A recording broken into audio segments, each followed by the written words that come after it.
Good afternoon or good morning. We are delighted to have you joining us for this first official Readiness Project event. I know we had hoped to, many of us, be together today in Louisville for the kickoff of the Ready by 21 national meeting. And I must say, I'm just smiling as I look at the chat box and see how many of us are coming together now. It is always like a family reunion, and I feel like we're doing a little bit of a family reunion here in a virtual space. Many of you we were able to spend time with together back in November in Pittsburgh, where we introduced the ideas of the Readiness Projects. It was just as we were beginning to get some funding to be able to do this work together. That was a lot of a volunteer and shareware kind of event with all of you that were involved. But we used that meeting to really gauge interest in working together and thinking about how do we leverage science findings from a lot of the recent consensus building efforts, the National Commission on Social, Emotional, and Academic Development, the Science of Learning and Development Alliance, the recent Promise of Adolescence report, and others that are really having people think about how to change the narrative around where, when, how, and why, and with whom we need to invest to ensure that each and every young person really realizes their potential to thrive. How do we make sure that this happens, and how do we work together? Themes from that meeting and subsequent discussions with many of you really reinforce this idea that we posed there of what are some things that we can do together that really help to advance kind of stickier narratives about how science and research on learning and development happen, how they can be used to really advance equity and thriving, how we really amplify the voices of youth and community leaders and ask how a more robust approach to equity and thriving can support and refine their agendas. How do we get a deeper understanding of the essential role of all adults in all settings, when, where, and with whom learning happens, and really prioritize efforts to recognize and act upon their perspectives? And then this is one that sort of came up in that meeting and added as a fourth was, how do we articulate the need to advance this idea of a thriving youth field? Kind of similar to what we have in early childhood, but something that really is working to align work within and across systems. As we've talked with you and really been thinking about how to spark those kinds of connections and unleash energy, we've made these the project priorities for the Readiness Projects. We know that we're putting out some pretty bold statements, and we don't think you'll be surprised if you know how the form is and how we like to do business. Here's what we're thinking about. How can we dramatically change the odds for children and youth if we commit to upend inequities, embrace science-informed strategies, and work together to really accelerate progress? Changing the odds for y'all young people rather than just helping individual young people beat the odds, that's long been our clarion call and the work that we've all done together with you over the years. How do you really align across this work? And how do you do it in a way that really starts with young people at the center as a way to help people understand the need for that whole child, kind of whole community approach that really builds those bridges in the work and puts young people at the center, not systems at the center. As we start this work together and really trying to support the work that you're doing, also probably no surprise that we had to reach out to some partners to be able to do it. Our coordinating partners in this work are the National Urban League and the American Institutes for Research. And we have partners with us here this morning to help tee up the conversation that we hope to have with you today. In today's conversation, we will be doing this in some short segments. And so we're starting with our conversation with the Readiness Project partners, moving into a focus on relationships and why they really matter, and then having a conversation about, especially given these times, the conversations folks are having of what does summer look like in a year like this? So we'll be having that conversation and then doing a wrap up with a number of our partners that have been really having ear to the ground in the policy space and helping us think about what are some of the actions we need to be taking nearer term and longer term to really make a difference. I am going to ask my friends from the National Urban League and American Institutes for Research to join, and I think Hal is going to be up first. Hal is the EVP for Education and Development Health, the National Urban League. He's been leading a small but mighty team there that keeps their feet on the ground and their eyes on the bigger prizes. You were an active participant, Hal, in the SEA Commission, co-chairing the Equity Working Group. You're actively now working as an advisor with the SOLD Alliance. And you've had a long-standing commitment to staff and support the Table of Equity and Social Justice organizations and work in partnership in all of those efforts. You have an extraordinarily full plate. I know the hours that you keep. With everything else on your plate, why did you think it was important to add this partnership and be a part of this coordinating team for the Readiness Projects? How is this really helping you think about and accelerate the work that you think is most important right now? Thanks, Maria. I mean, I think it's fairly clear to everyone at the National Urban League and with all of our affiliates across the affiliate movement that what we are not just advocates, civil rights advocates, equity advocates, but we also deliver programs. And in the delivery of those programs, in our equity work, in the work that we do across other areas such as workforce development and health, we're very clear that we need to work comprehensively. And the Readiness Project for us is exactly that. It's the opportunity to tie together the science, what we know, what has been proven, with some of the things that we know from our practice. You know, we're very clear that while not everything is going to be gold standard research, that there are things that we learn in our programs that most of the folks here on this call also recognize in their programs as things that work, things that are impactful for our communities. And we see this as an opportunity to blend our practice work, our policy work, our equity work, all together with a real clear sense that we can do more to bring about a more robust equity by focusing on all three things simultaneously and by inviting in conversations that focus on solutions and not just analysis. You know, the analysis is very, very important, but we want to make sure that there are opportunities for young people that cut across funding lines, that cut across what might be a traditional sector, after school versus workforce development versus summer youth employment. These are all opportunities for the folks on this call and the folks who work in the sector to really think about our work in a different fashion, perhaps a fashion that allows us into the education conversation. So for the National Urban League and many of you, I would imagine, education is not the same thing as schooling.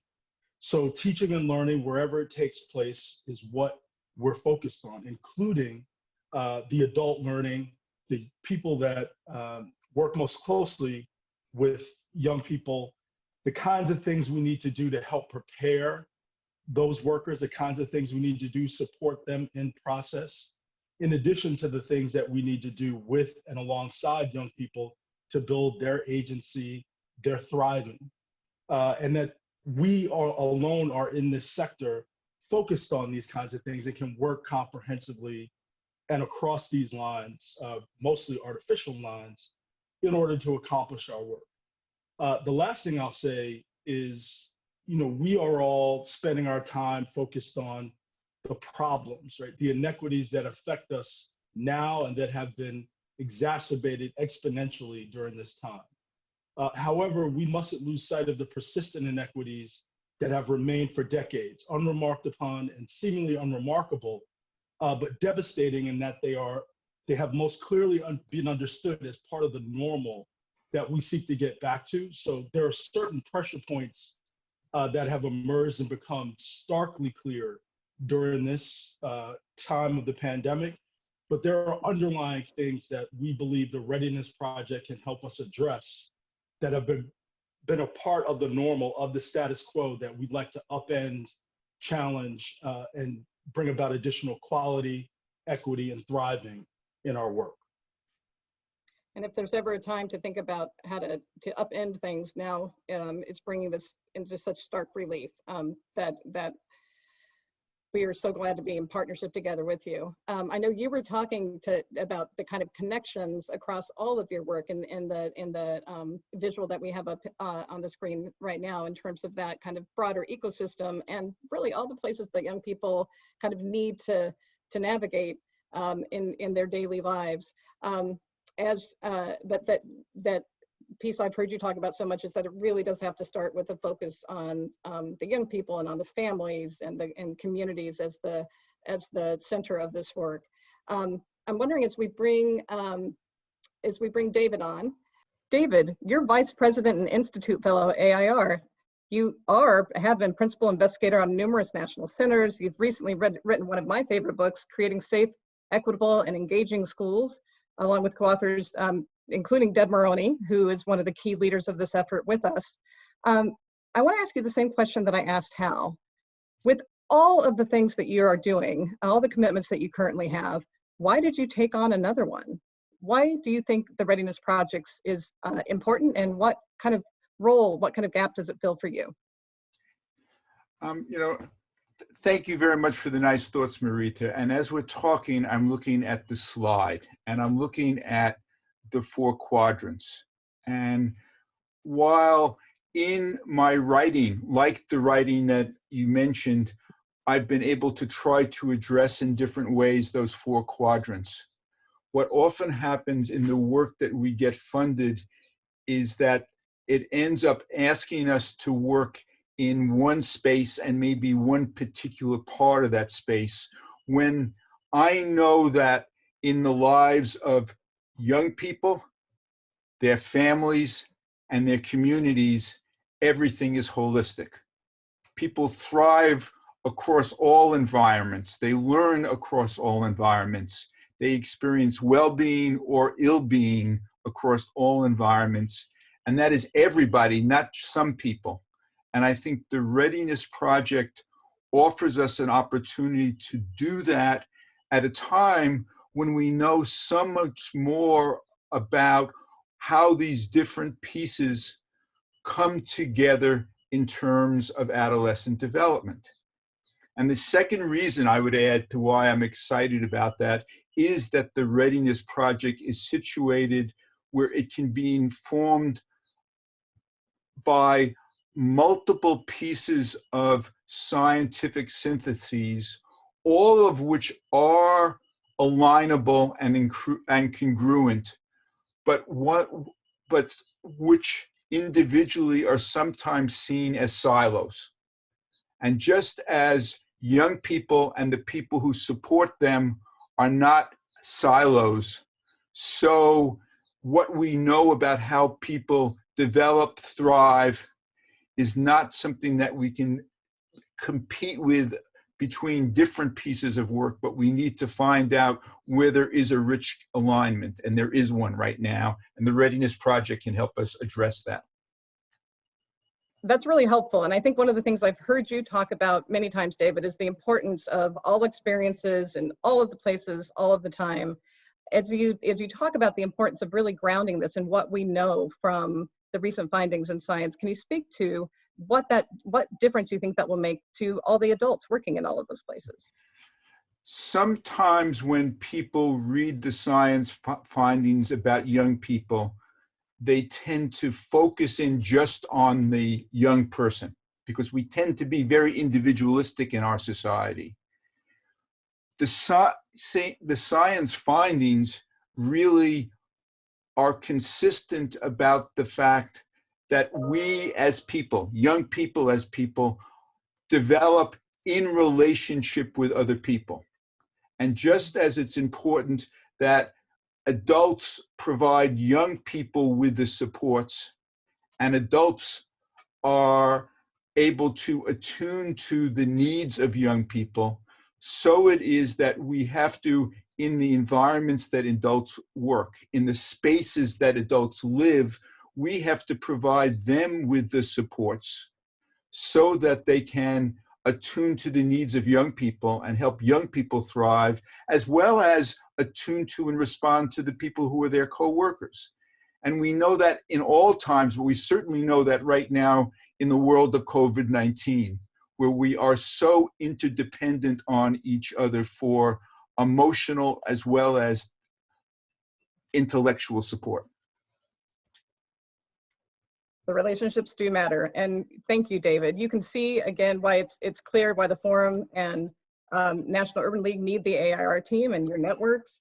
I'm going to have Karen speak a little bit now why from the Forum perspective, this extra horsepower really helps us translate the science findings in a way that is aimed at upending inequity and really helping all youth to thrive. Thank you again for joining us. And thank you for having me. I'm going to ask Karen Pittman, co-founder at the Forum for Youth Investment, to chime in and say why the Forum was working, continue to work to get this group of folks together. Great. Thanks, Rita, and I will be brief. I think the folks on the phone that know the Forum know our commitment to readiness. We've been having the Ready by 21 national meeting, which unfortunately we're not together at this year, and have talked about the importance of moving from completeness to readiness, moving from equality to equity, moving from access to quality.